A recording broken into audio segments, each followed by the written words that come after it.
Bonjour et bienvenue dans le webzine. Cette semaine, nous sommes au salon Génération Entreprendre et comme vous vous en doutez, nous vous proposons un numéro spécial création d'entreprise. Au programme de rencontres avec des professionnels mal connus des créateurs d'entreprises et pourtant fort utiles, les experts comptables et les avocats, c'est parti. David Meyer, bonjour. Vous êtes expert comptable. Pouvez-vous nous rappeler le rôle que joue l'expert comptable auprès du créateur d'entreprise ? Alors lorsque une personne souhaite créer une entreprise, plusieurs questions se posent à lui. Déjà, il s'agit de savoir quel statut il va choisir. Est-ce qu'il va s'installer en tant qu'entrepreneur individuel ou en tant que gérant de société ? Donc se pose la question du statut juridique, ensuite se pose la question du statut social. Est-ce qu'il va préférer avoir un statut salarié, un statut d'associé non salarié ou un statut de gérant non salarié ? Donc en fonction de la situation personnelle, en fonction de ses évolutions de carrière potentielles, nous déterminons quel est le statut qui est le plus adapté à lui. Plus tard, au cours de la vie de l'entreprise, à quel moment faut-il vous consulter ? Alors au cours de la vie de l'entreprise, notre intervention se situe à plusieurs niveaux. Déjà, ce qu'il faut savoir, c'est que chaque entreprise a plusieurs obligations. Vous avez des obligations comptables. Chaque entreprise est tenue de produire au moins une fois par an un bilan, un compte de résultat, des comptes annuels. Donc nous intervenons déjà à ce moment-là. Tout au long de la vie de l'entreprise, vous avez de manière récurrente des obligations fiscales, des déclarations de TVA, des déclarations de taxes diverses et variées.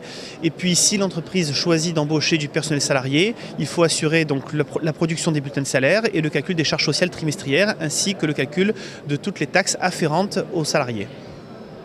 Alors en ces temps de crise, certaines entreprises peuvent connaître des difficultés. Là aussi, il ne faut pas hésiter avant de venir vous consulter. Tout à fait, je pense qu'en venant en amont nous consulter, nous pouvons de notre œil extérieur regarder comment se passe le fonctionnement de l'entreprise et aider le chef d'entreprise à prendre des décisions stratégiques qui vont pouvoir l'aider à sortir la tête de l'eau en ces temps de crise. Alors ça peut être comme par exemple essayer de l'aider à éliminer des coûts, sachant que plus le chef d'entreprise sera préventif dans son intervention et dans la consultation de son conseil, plus il aura des chances de sauver son entreprise. Nous poursuivons notre visite pour nous rendre juste en face au stand des avocats. Robin Stuquet, bonjour. Vous êtes avocat au cabinet Prieur et Stuquet. Alors expliquez-nous dans quelles conditions un chef d'entreprise ou un créateur peut-il faire appel à un avocat ? Bonjour, donc le créateur ou le chef d'entreprise doit faire appel à un avocat dès le stade de l'élaboration de son projet, de son concept. Il faut savoir que les avocats sont des partenaires privilégiés des entreprises, au même titre que les experts comptables. Et de toute évidence, nous invitons l'ensemble des créateurs et chefs d'entreprise à créer une vraie relation avec leurs avocats au bénéfice de leur entreprise. Quelles sont les prestations que vous pouvez lui apporter ?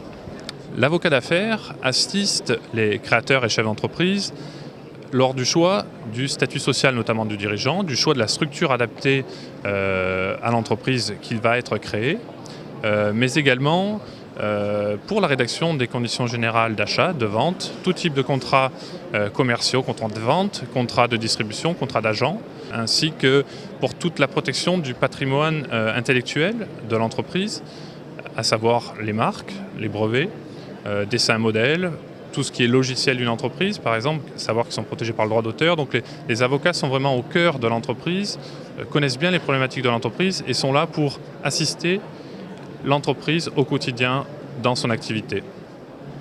Pour finir, quel est l'intérêt pour un créateur ou un chef d'entreprise de venir consulter un avocat plutôt que de se débrouiller tout seul dans son coin ?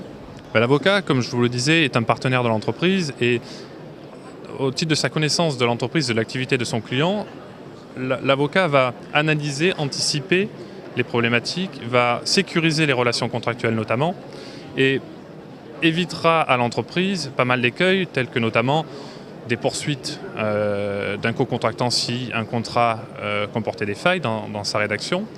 Et très souvent, certains clients, certaines entreprises pensent à tort que le conseil est cher, mais un conseil très souvent revient bien moins cher qu'un long contentieux qui va être chronophage en temps pour le chef d'entreprise, qui perdra de vue son activité pour se consacrer justement au contentieux qui l'occupera. Donc très souvent, un bon conseil coûtera bien moins cher à l'entreprise qu'un mauvais contentieux. Voilà, c'est la fin du webzine. Toute l'équipe va prendre quelques jours de vacances, alors je vous dis à très bientôt.